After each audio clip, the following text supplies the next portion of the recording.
Hey, Dr. Pelo here. I've been talking about heart health lately, and I want to talk a little bit about how some of the chronic diseases affect heart health and some of our habits affect heart health. So, one of the things you'll often hear me talk about is muscle building and how important it is to build muscle. And one of the things associated with low amounts of muscle is often obesity. And obesity, we know, depending on the study, can raise your risk from 20 to 50% of having a major cardiac event. Now, often highly linked to obesity is insulin insensitivity, but those who go on to have diabetes have a 200 to 400% increased risk for a heart attack or a major cardiac event.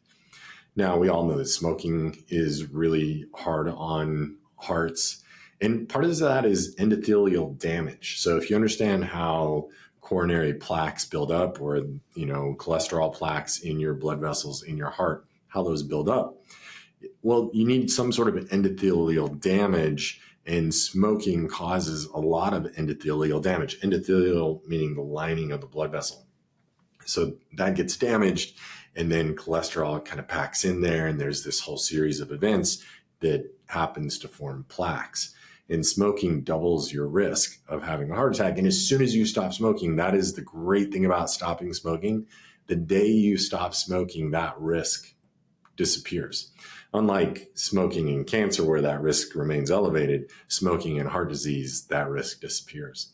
The last thing I want to talk about is heavy alcohol consumption, which can be 10 to 15 drinks per week.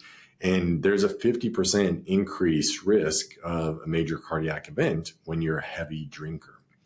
So all these different chronic conditions and habits can lead to a higher risk of having heart disease. Now, again, why do I care? Why do I care if you have heart disease? One, I don't want you to have a heart attack and die.